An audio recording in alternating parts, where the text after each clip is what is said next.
Hello, and today we'll continue with the Whispers of Carmine. So this is like a supplementary VN about Soul Creek and Logan's past as a child.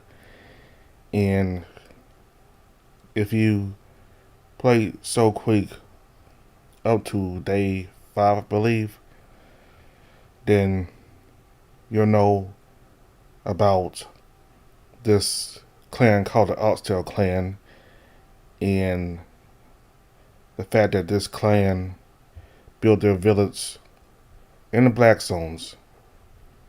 Well, not entirely in the black zones, but like on the border. It got part of the village entirely in the black zone. This is a big issue. And Aya, who is Logan's mentor and black runner, decided to go to this clan. So she brought Logan and Taki came with them also to provide some protection. And Aya discovered that the Oxtail clan's chief, Alana, I believe her name is, she deliberately built it there in the black zones.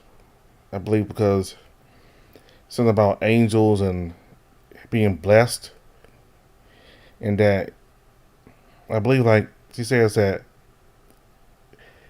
about people who are informed, they sing, and apparently if they sing, that apparently is some kind of good thing according to the chief. So that's basically what pretty much happened. And before they traveled to the Oxtail clan, Aya brought Logan to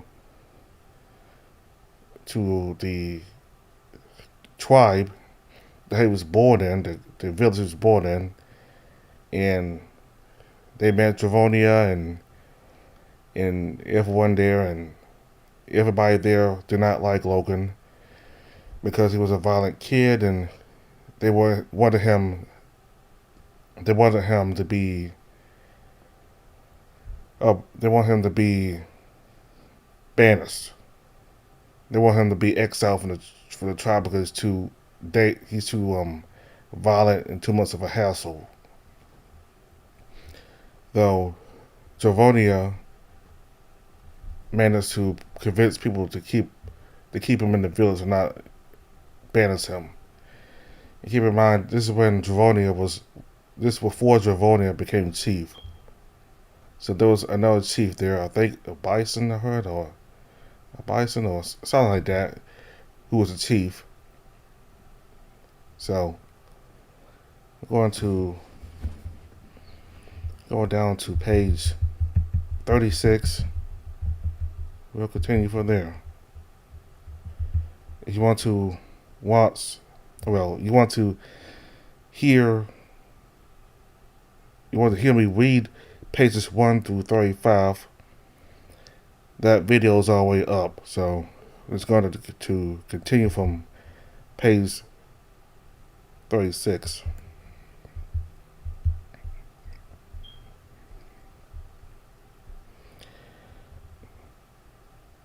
Drifting in and out of consciousness, I had taken some time before tending to my wounds and expected a fallen creature. I found no interest in it, only wished to place limitless miles between myself and its corpse.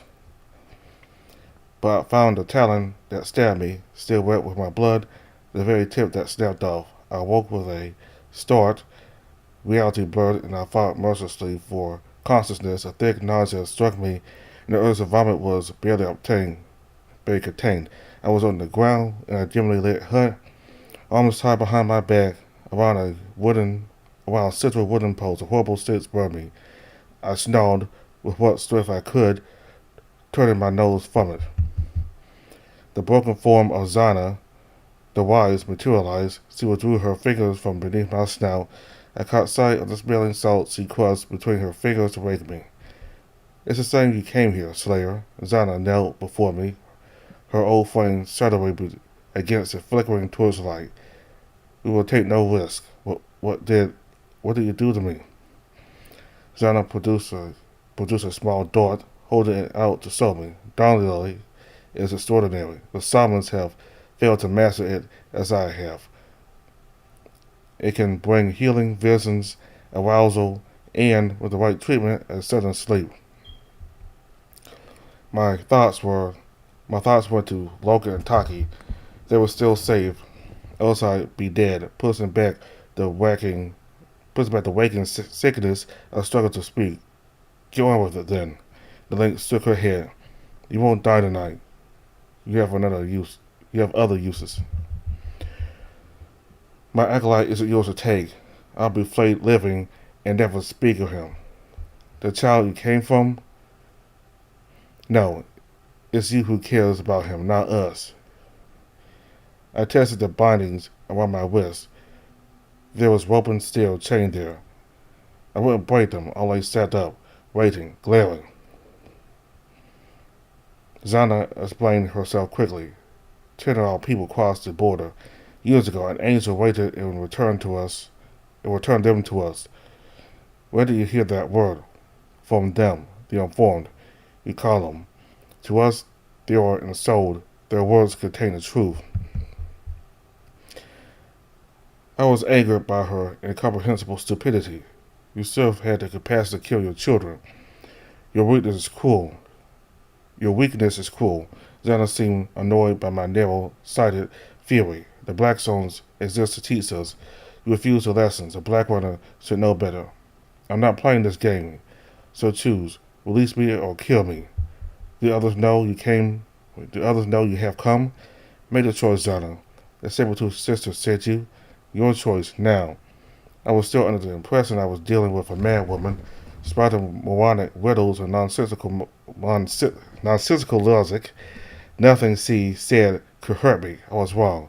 Zana withdrew a small blade, and I tensed. I soon she made her choice to prepare myself. It would have been no lie. Death didn't frighten me anymore, but I feared for Logan. I trusted that Taki had taken him far from here by now, back to Zavonia. He'd be safe. I had no choice but to hope. But the old lynx didn't cut my throat, only my stutter. I was cold at the pain, scowling as my blood dripped onto the shining dagger. Zana even twisted the knife, and I snarled threateningly. A poor choice, I growled. You have other uses, Slayer, the wolf who failed an angel. There are so much I still have to learn, and you will teach me. I pulled at my restraints again, I admit. I hoped she wouldn't kill me, if only because she roused my dark curiosity. I had much to learn about the Black Zone, too. To my revulsion, Zana brought the blade to her muzzle and lit it clean. I laughed in disgust. A cannibal cut on top of everything else? I am the last meal you would enjoy. For a moment, Zana was still. Her eyes remained wide open. She shuddered as though experiencing some sickening climax. Her tongue, dark with my blood, snaked across her lips. That's not our way, she murmured, eyes now drifting peacefully shut. Besides, your flesh is poisoned. She lit her lips again. You are blessed. I never imagined. Oh, the angel's touch is inside you, deep inside. I stared. Now she was starting to laugh. It was a weak, gasping chuckle that I expect from the final breaths of someone dying. What a curse, what a blessing. I scowled in disbelief. It had to be a trick. She couldn't know my inflection, but when her fingers grasped an awe in my belly, the same spot the negative one had pierced my flesh, my chest tightened in horror. The dreams are becoming more frequent, aren't they? You fear for the boy, Logan? A sweet name. Oh, you love him. You will die for him. And she laughed again. You will be great. Greater than you. What magic was this? One taste of my blood, and she uttered the truth of my soul, as though it were an open window. I stared in disbelief. What? How? Zana didn't answer me. But of course, there was a depth to black zones I would never understand. Now here it was, right in front of me. Zana. Yeah, the four? Her silence was reply enough. Whatever she was doing, it was no delusion. It was real. Maddeningly real. Your past is colorful, Slayer. Two mentors, the same about the first. You should not have had to kill them so mercilessly. That confirmed it. No one knew about that. No one. This was sorcery. My annoyance morphed to horror. I couldn't stand this. I lived by the privacy of my past. She cut me open and bared my soul. I never felt so vulnerable. I backed into the pole at my back. Listen only to run from this witch. Stop, I warned, teeth bared. No, Zana shook her head. The past is dull. You'll know nothing of the past. It doesn't matter. The future is far more interesting. Describe my past as one thing, but my future? I never heard of such a power. It couldn't be true, and yet she knew my past and impossibility. Could she really read my fate in the same way? Zana rolled her head, then laughed. The boy would die. I lunged at her, blinded by rage. The bonds kept me back. I lied. He will die by your mistakes. You're a deluded witch. Then she saw her. Then she saw me her rage. It was far more terrifying than my own. Her serenity morphed into something monstrous. I'd seen it only once before in the face of the negative ones. I see it all. She spat. You slayer. Have the audacity to deny the future, to refuse the whispers of Carmine? No, the boy will die because of you. Then how? Tell me how. I'll stop it. Her fingers went to my wound again. Within me, I felt my flesh sting, right where the claw of the beast struck me. I gasped in pain. You can't stop this. It faster, Slayer. More and more every day. Your mind will fade. The boy will die by your hands. It paralyzed me. I could have denied it to her, called her the mad woman she rightfully was, but I only stared, afraid. Because in my heart, I believed her. But there are always other paths. Zana smiled. She rose to her feet, leaving me shaken. We will take you to the angels soon. I'll hear your wisdom after that. You'll never stop speaking. Then she reached for my head. I turned away, snarling, resisting the primal urge to snap my jaws around her fingers and bite them off. Instead, I withstood her twisted digits, gliding comfortably into my hair as she petted me. Be happy. Without you, the boy will live. We both win.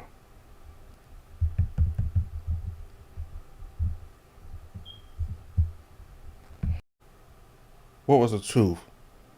To this day I wonder.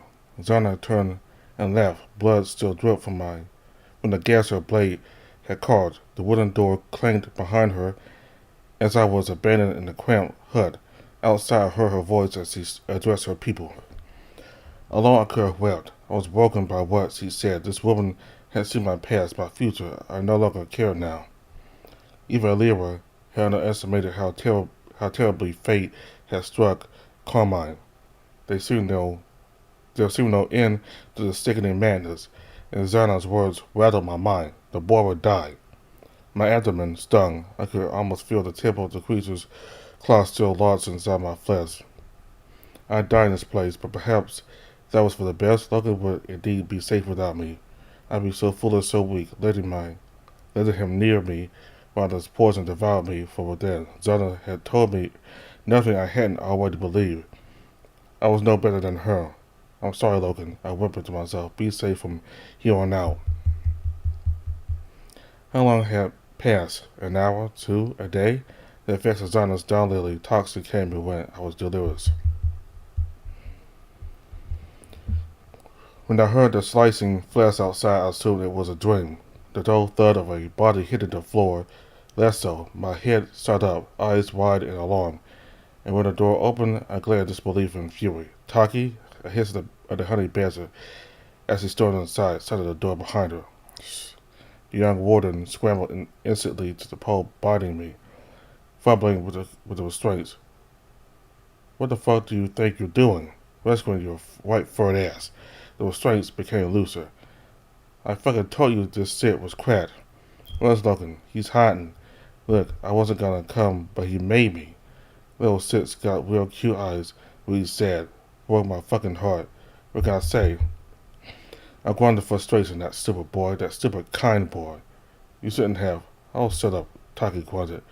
The rope around my wrist became loose, and I pulled my arms to my front. They ached, but I was free. I struggled up to my feet, wobbled. Taki dropped her spear and grabbed me before I fell. I clung to her, wincing in pain. The wound in my belly was burning. Aya, what's going on in this place? I growled, trying to stand on my own 2 feet. Taki pushed me. Taka gently pushed me, but I wavered again and fell against the post. Zana, she's lost her mind, and Lira was right. They're turning people, making them informed. I don't know how. Taka didn't seem to understand. She was too young for all this. She was a warrior, not a black one. What the fuck do we do? We need to leave. Get back to Dravonia. I need Caius. I need his army.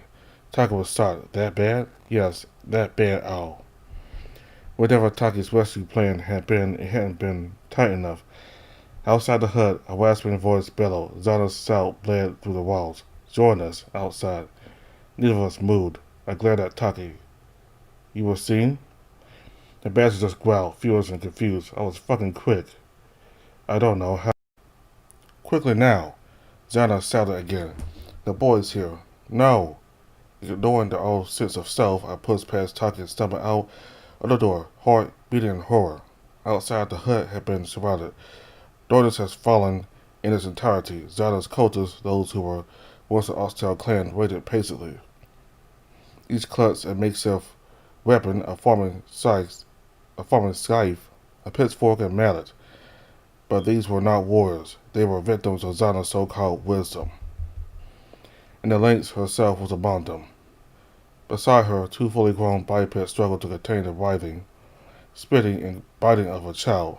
Logan, our Carson, was thrown to the wind. I tried to rush for him, failing to spot the blade in Zana's hand, the same that she drawn my blood with. Taki was a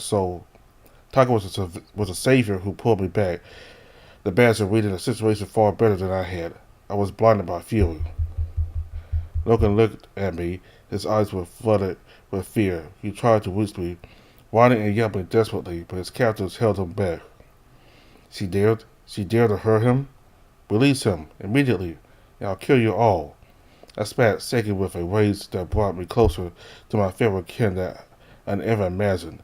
Logan never once stopped fighting his captors, both clearly strained to their limits in their efforts to keep the small husky contained. One had blood pouring from their hand, the flesh bitten deeply by tiny, relentless jaws. Taki joined my side, spear raised. Will someone tell me what the fuck is going on? Zana scoffed at Taki. You're below this, Badger. This is about them. As she spoke, her eyes turned to the distant cottages that had been locked up with chains. Inside I could hear the wailing of the informed. It was a piercing, violent shriek of broken, insane voices. The chorus was enough to break the will of anyone. I could only imagine what subjecting oneself to it every day had done to the minds of these people. Taki heard it too. Her face paled. Aya, she whispered. What the hell is in there? And then answered. Zana turned back to me. Your acolyte came by himself for you. I groaned, both humble and heartbroken. Stupid kind boy. Zana was right. One way or another, it would be his death. I won't ask again. Let him go. Your spirit, Badger. Zana pointed to Taki. The warden glanced at me. That's where I just nodded. Taki threw her spear down to the ground in rage. Good. This is all fated. It is the correct path. Eat shit, you old bent. Taki spoke before thinking. Zana moved the blade to Logan's throat. I surged forward again, but stopped when the boy howled at the blade kissed his throat. Zana, I hissed. Please, stop this. I could never harm a child. The lynx shook her head in sympathy. Even here, now, with the blade on his flesh, he's safer with me than you. That stung deeply. I was battling my will to surge forwards and tear Zana's throat out with my fangs. She tested my will once more when her blade slashed against Locust's paw. Blood dripped down, and the boy howled. Nothing hurt me more than hearing his wails. Taka grabbed me before I could run to him. I gave him.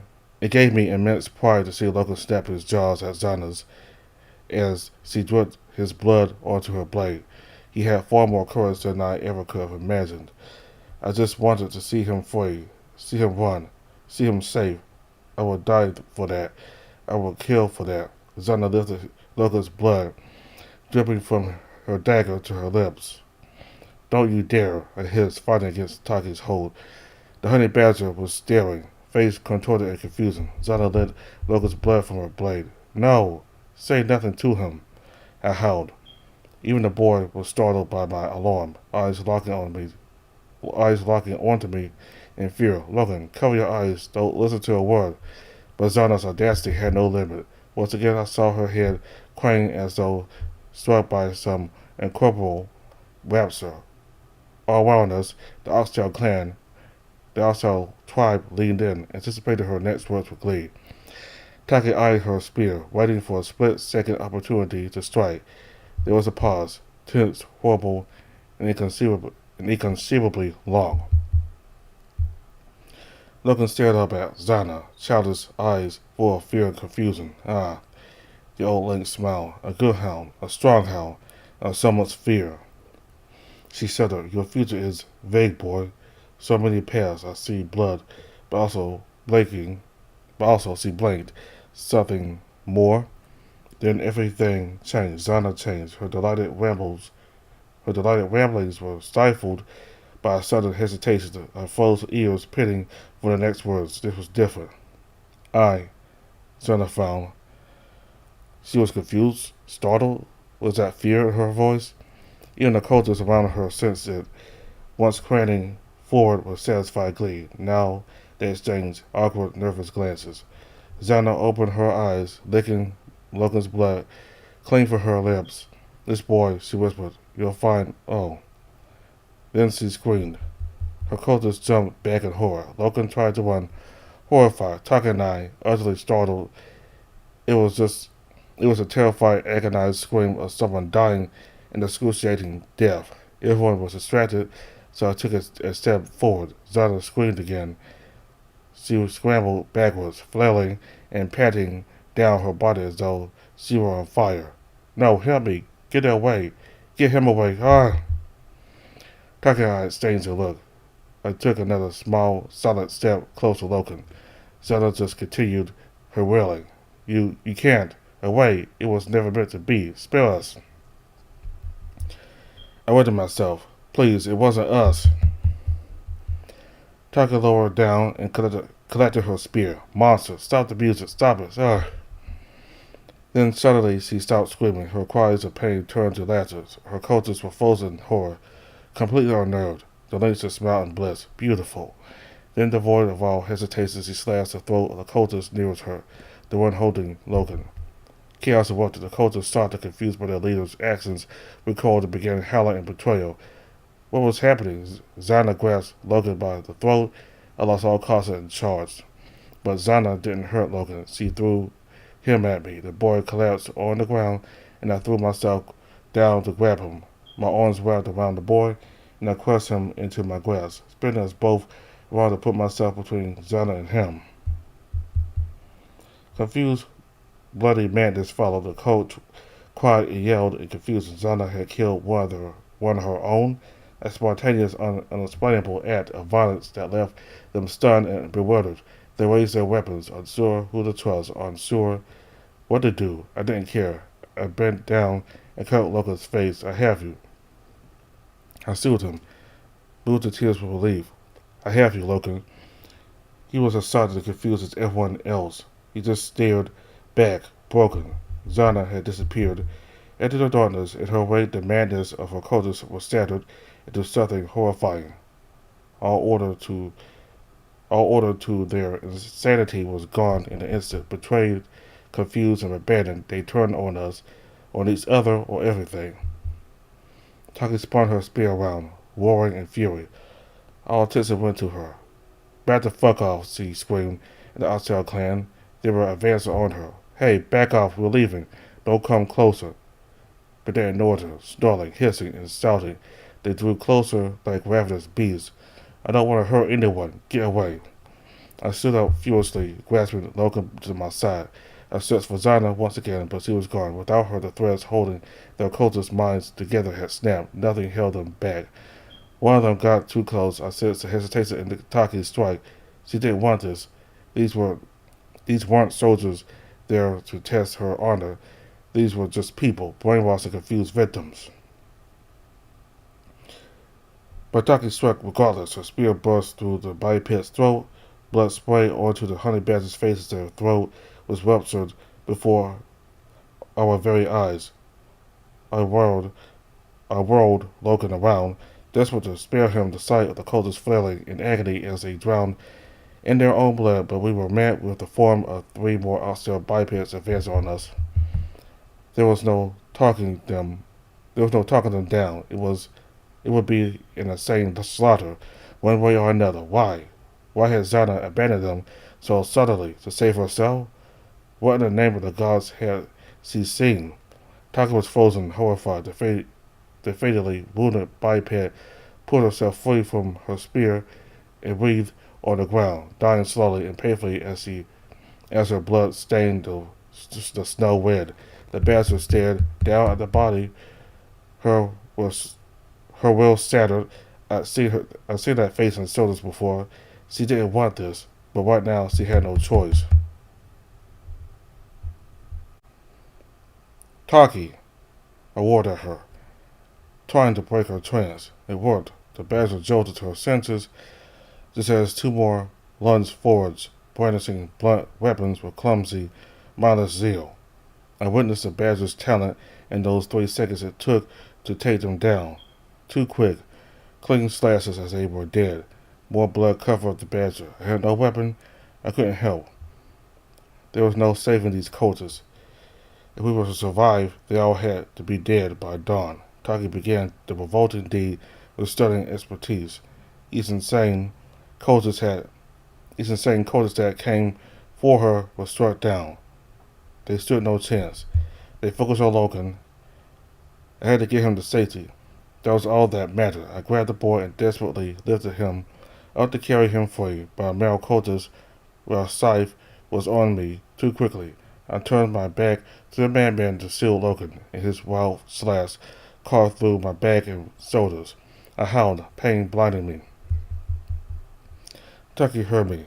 She turned, her eyes wide. I heard her yell my name, but I could only focus on staying standing as I clutched Logan. The next moment, the badger's spear flew past my head and slammed into the cultist's eye with a sickening thud. Tucky was over to help, but more cultists were surrounding us. Some just fled into the darkness, others were descending into a feral fury beyond that of any informed I've ever seen. As the screaming, shouting, and spraying of blood became deafening, the informed chained up in the hut began singing.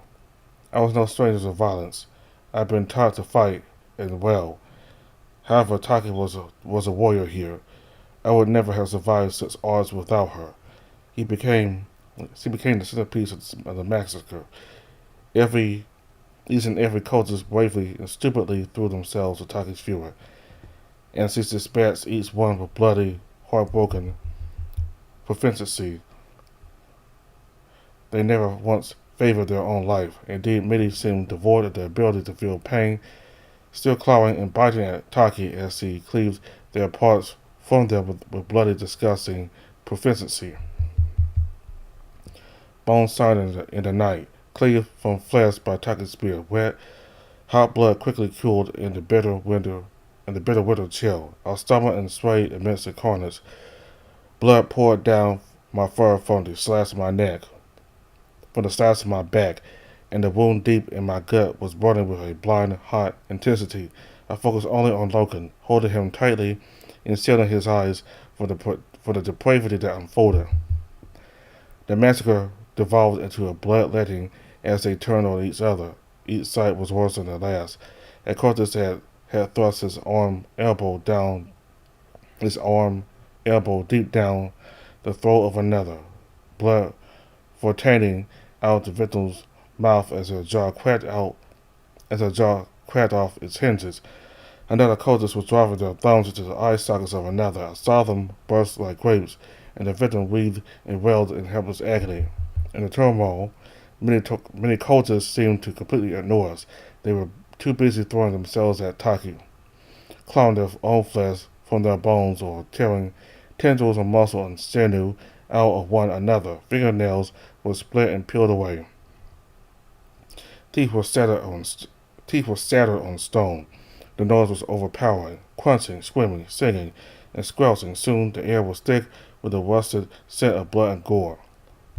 Beneath it all, as the screeching singing of the informed lot in the building, every second the slaughter was drowned by their pits, and the old wound in my abdomen began to sting with far greater intensity than any pain I ever felt.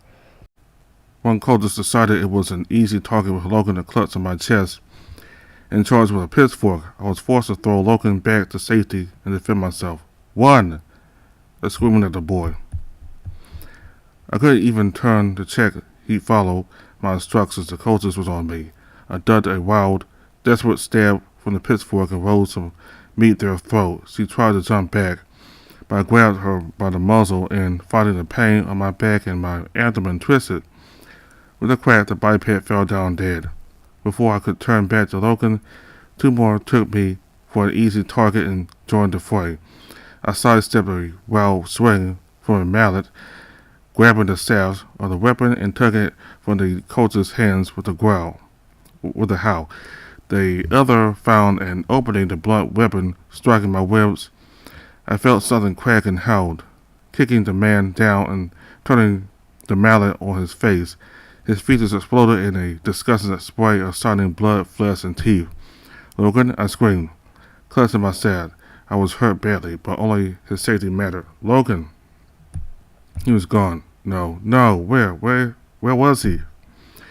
I screamed his name again, but it was lost over the insanity. I couldn't see Taki. I couldn't see Zana. Only bloody bodies and howling cultists. Beneath our feet, the crimson petals of Carmine laughed and flexed their red tendrils while blood soaked them. I dodged, breathed, and staggered around the scene. The informed in their hut were howling into the night like wild wolves now, and I tried blocking my ears to no effect. My fur was coated red, and I no longer knew how much belonged to me. Logan? I howled again. I searched the bodies, each more mutilated and disfigured than the last, but there was no sign of the husky. The old wound in my stomach now stung just as it did the day I received it, as though the negative one was still there, twisting and turning its talons inside me. I squeezed my side while tripping and stumbling, slipping on a pool of blood left by the corpse of a cultist split open like a red fruit. I finally saw Logan. He was running, just like I said, but in the worst possible direction. I forgot every ounce of pain and broke into a sprint, screaming his name. He couldn't hear me. He just kept fleeing the scene, out of the village, away from the slaughter, and straight into the black zone. Logan, come to me. Logan. My cry shattered the odd silence. Thick, straggling branches blocked my path as I cut a desperate path through the forest. I was in the black zone now. The sound of the bloody massacre back at the village was dulled, as though heard from ears submerged in the thick, vile salt water. Now I was at the mercy of the cutting wind and paralyzing silence, searching desperately for Logan under the oppressive, crushing atmosphere. There was a darkness here far beyond what night could normally conjure. The black zones were rapturous tonight, stirred by the delicious slaughter they'd permitted on their very doorstep. The bitter, smothering quiet was far, far deadlier than the village. Neither Logan nor I would survive here long. My fur was sticky and warm with blood. It was so damn cold, and my feet dragged through a thick layer of snow. My wounds were burning. I could only limp, one arm clutched to my belly, and squint through the black. My voice was hoarse from screaming Logan's name, but he vanished. I couldn't stand it. my whole being wreathed in dread and urgency. What state would I eventually find him in? Every corner I turned, every black tree I stumbled against, I prayed that I'm found. I prayed that I find him huddled, hiding, safe, just like the day I found him. And I will be the death of him. He'd been so small that day, so damaged. How could someone hate something so hurt? I wiped, I wiped his tears, sat with him for hours in silence. He had no reason to trust a stranger, but he had. No one had ever trusted me before. To this day, that trust has humbled and changed me. As surge of agony struck my belly, and I doubled down. I doubled over in pain. And I will be the death of him. He'd been so small that day, so damaged. How could someone hate something so hurt? I wiped his tears, sat with him for hours in silence. He had no reason to trust a stranger, but he had. No one had ever trusted me before. To this day, that trust has humbled and changed me. A surge of agony struck my belly, and I doubled over in pain. I would be the death of him. Ugh. Logan, where are you? He'd been so gilded in the fore. His courage in the face of utter oblivion remained my greatest lesson. I did everything I could for him, but I would be the death of him. I snarled, trying to push myself to my feet. Zana's words rang true in my head. He was safer without me, even here, even now, in the black zone. If I found him, he'd be fated to die. Perhaps he'd be safer if... I'm sorry, Logan. I couldn't do it. I couldn't abandon him, no matter my fears. I didn't have the strength. Getting Logan out of this place right now was all that mattered. I forced myself back up. I had to ignore my doubts. I refused to let my madness take me. I wouldn't fall into the same insanity as Zana. Logan needed me. I had to believe that. Through the darkness, a black structure loomed into view. It was the barn the same Zana had sold me from the border, where before this madness had begun. Against the jagged outlines of the clawed trees it struck out as an unnatural, perfect shape, straight angles and smooth contours. This had never have been built here. And the door was ajar. I leapt closer. There was a dull, muddy crimson leaking from the open door. Logan? My breath frosted in front of me. My pain ebbed as my body became numb. The light grew bright. It was a thick, viscid red. I was silent. The rustling trees, the whispering wind, the wet padding on my feet, they were holding their breath in awe. In worship. I limped forward. The barn got closer. The cold sweated me. I limped forward. The barn got closer. Moving was difficult. It felt like swimming.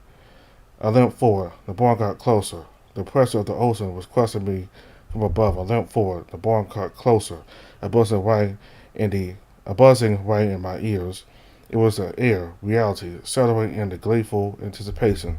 I limped forward. The barn got closer. The red glow was inside me now.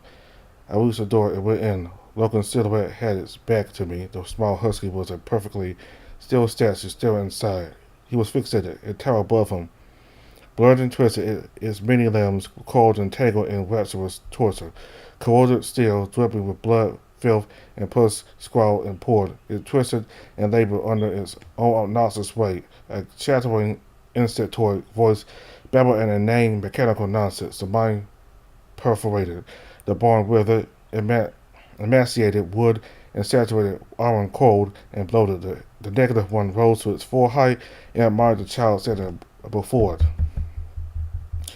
With ravenous, delighted curiosity, I ran up behind Logan and grabbed him, covering his eyes. I carried him out of the barn. Shh, it's okay. You're here with me.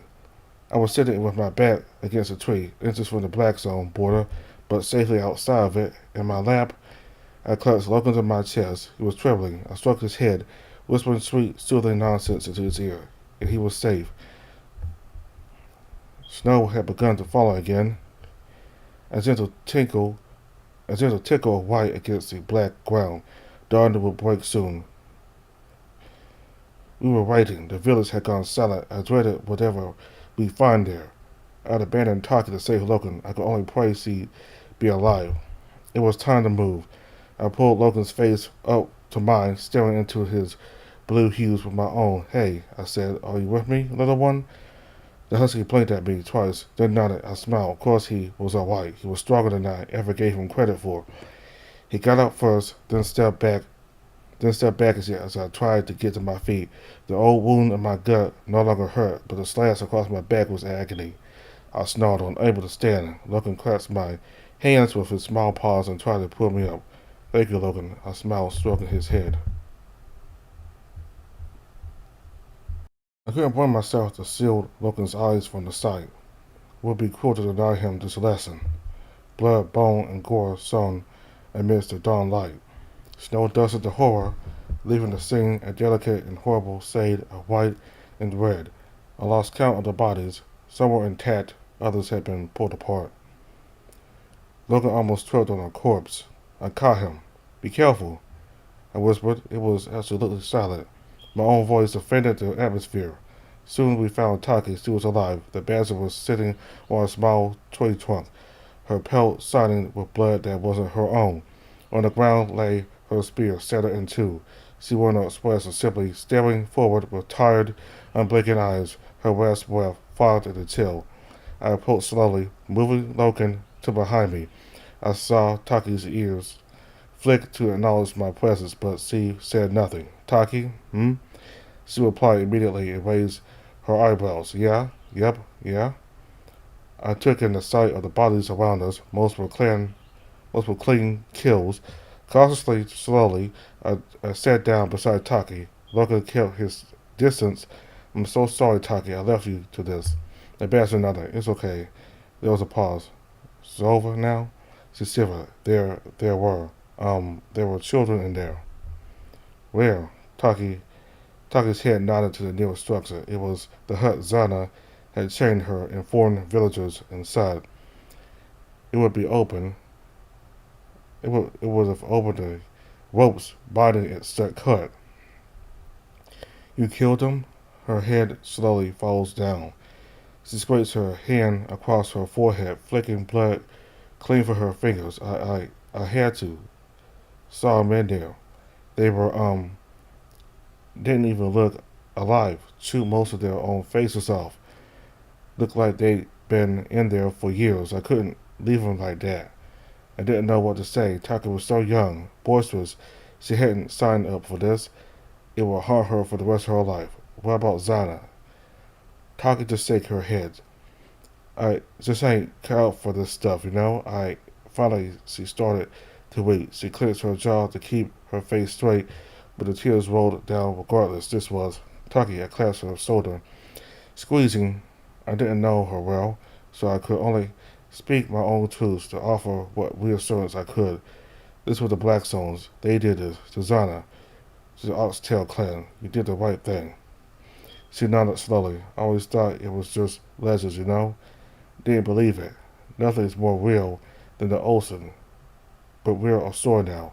It's over. Taki didn't reply at first. She took a look around at the bloody scene. The sun was rising, and it illuminated the whole massacre. I think I want to leave. I nodded. On your feet, warrior. With difficulty, I dragged her up. She kept her eyes locked on me, refusing to look around.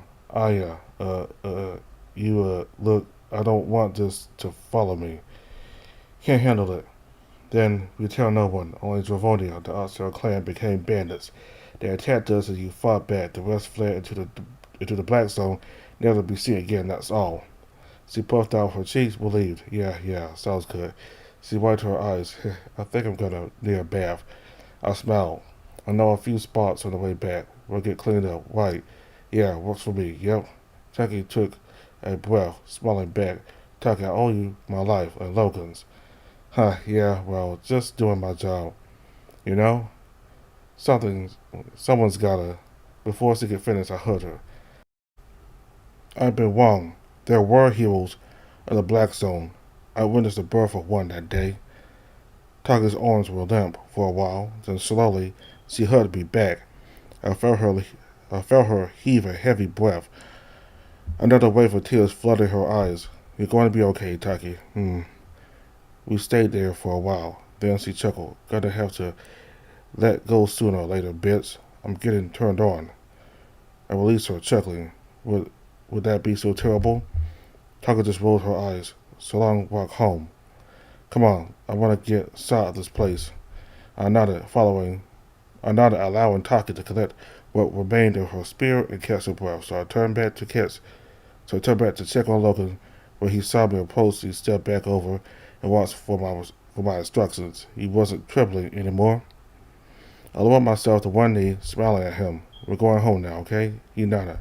Are you hurt anywhere? He shook his head. Logan, you shouldn't have come for me. You put yourself in danger, he scowled. I'm sorry, but that's the truth. I hesitated. One day, Logan, I won't be here. That could have been today. It could be tomorrow. He stared at me, tail still. He didn't like what he was hearing. I will always protect you, I promise, but Logan, you must protect yourself. I paused. Even from me. He whined, baffled. Perhaps my abdomen flashed with pain. I ignored it. You are stronger than I ever imagined. You'll be even stronger without me. You'll be even stronger without me. He shook his head, so I stroked his ears. I'm not going anywhere yet. I'll protect you, but sometimes that might mean letting me go. You'll be a black one soon. Now wasn't the time to tell him this. It wasn't for his benefit, only my own. So I just smiled. Just be ready one day, okay? Then he spoke. Demon. My heart lurched. I stared, baffled. I never heard his voice before. What did you say? Demon. I couldn't believe it. I couldn't understand it. How? I put my hands on his shoulders, staring. You, Logan, what are you saying? Demon. I never heard the word before. Was he trying to say something else? I don't understand. Can he say anything else? That's not a word. He shook his head. Demon. I squinted. Where did you learn that word? He pointed past me. I turned around, following his finger. He was pointing into the black zone, back towards the barn. Demon. So it wasn't his word. I knew better than to react with fear. Logan was wise. Far wiser than Zana. Far wiser than me. I decided to trust him. That's a good name, Logan. A very good name for them. Dwelling on this moment was a bad idea. I had to move it on quickly. There'd be time to examine this revelation later. Perhaps you'd like to practice more words. I'll teach you. He slowly nodded, then said something else. Okay. I laughed, then hugged him. Good hound. He was saving me. For now. Years later, that changed. Just as Zonda predicted, just as I predicted. I had enough time left to watch Logan become a man, and a far wiser black one than I could have ever hoped of being. He wasn't safe with me around anymore. No one was. It pains me to remember those final weeks, many weeks after Carmine, many years after Carmine. I taught him everything I could, but time was never my ally. The wound within me festered. Its poison would spread. Zana had told me I'd be the death of Logan, but she also said there were other paths. So as my condition grew more tense, I chose the other path. It was difficult at first. It was easy to feign the cough. Then the chills and the weakness. I ate as little as possible to appear thin. Logan was devastated, so I aimed to make it quick. I wouldn't make him suffer more than I had to. More difficult was finding the secrets of Don Lily Zana had spoken of. I was lucky in the end to find a talented sugar cook who aided me. The right ingredients mixed correctly created a deep sleep, indistinguishable from death. It was a shallow grave that I was buried in. Taki never questioned the odd condition of my funeral. I was grateful to be asleep for that. When I awoke, I dug myself free and covered the grave up yet again. The rot had truly taken root within me. Now the pain was in my chest too. My forehead turned gray. The light hurt. I moved only at night. I lost track of time. I lost track of sense. I wandered between dreams and reality. The air felt thin at the time I was chasing. The peace of the negative one inside me had spread. It was unstoppable now. It was some time before I felt the pull, a yearning, desperate tug towards the Blackstones. I was resistant at first, but what was the point? Saying a story was painful now. Soon I was blinded. But then in the black zone there, I could breathe. I could see. I could burn. I could hunt.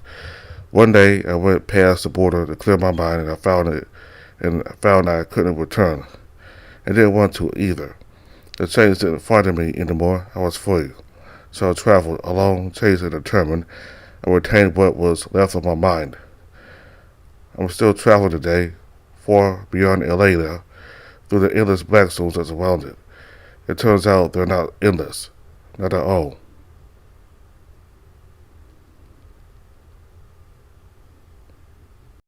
It ends with all of them surviving, though if you played Soul Creek, then that was obvious that all of them survived. And Aya did live long enough to see Logan grow into a full-grown adult, and she got to see him as if.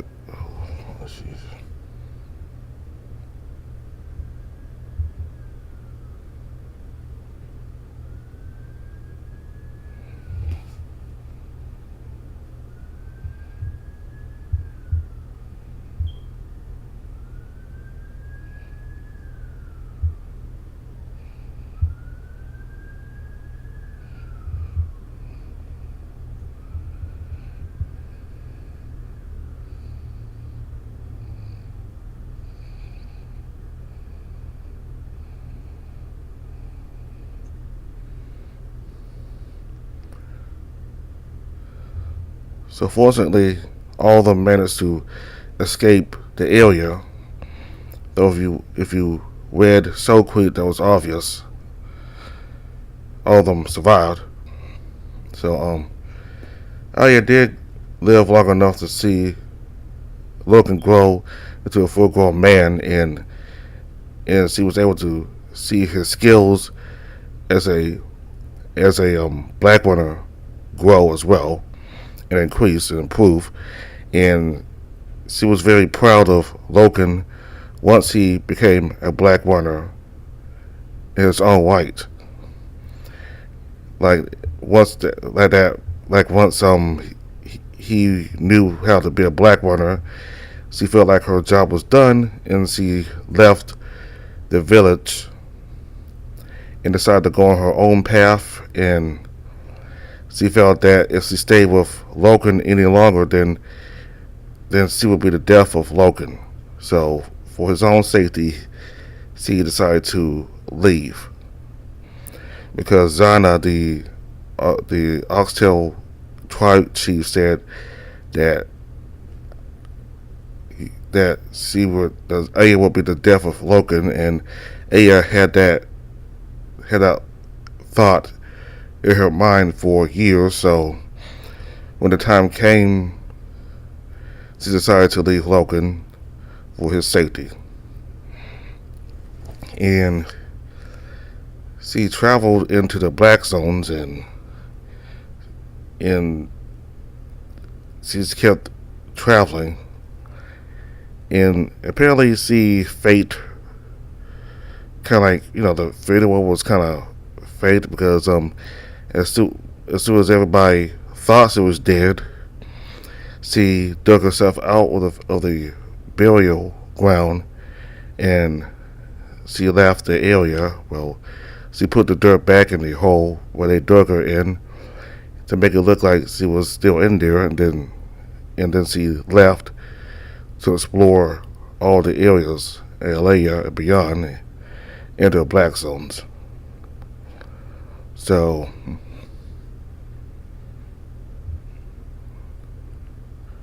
I don't know, maybe she's still alive. Maybe she's not really dead, but she's still alive, searching the black zones. Anyway, so Taki was devastated by what she had to do.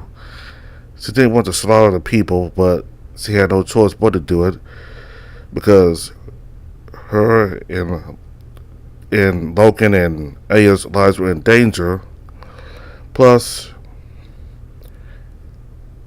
for the well-being of the people who were informed and lost their minds. They had to be put out of their memory. They had to be put out of their misery. So, talking to all the slaughtering and people's bodies were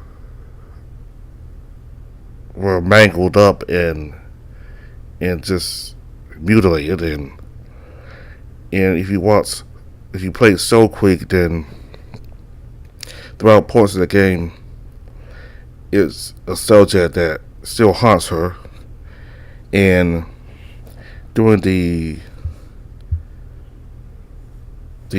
orgy, or some kind of big orgy that the tribe had with the mating troop, and Orion was talking with Taki, and he was giving her praises such as the Badger of Carmine. That's when Taki's mood that's when Taki's jovial mood changed into something that made her sought, because when people remind her of that it makes her, it's not something easy for her to remember. So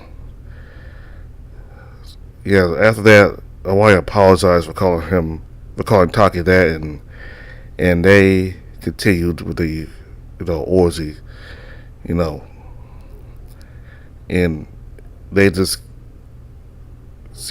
accepted it and just decided to move on, just be happy there. So, but it's still something that haunts Taki, even though we see her as this brass, jovial person.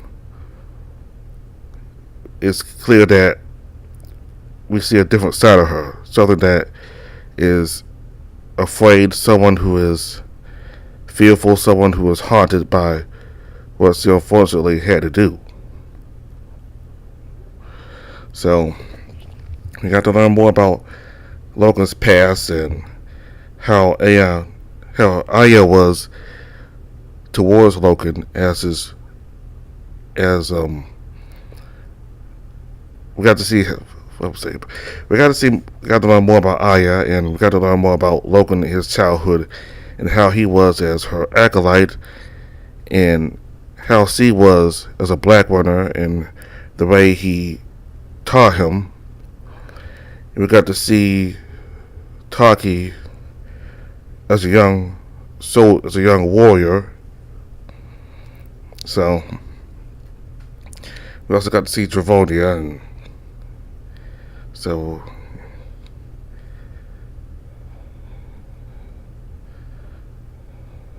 we enjoyed this supplementary the end here. So thank you all very much for watching. Goodbye.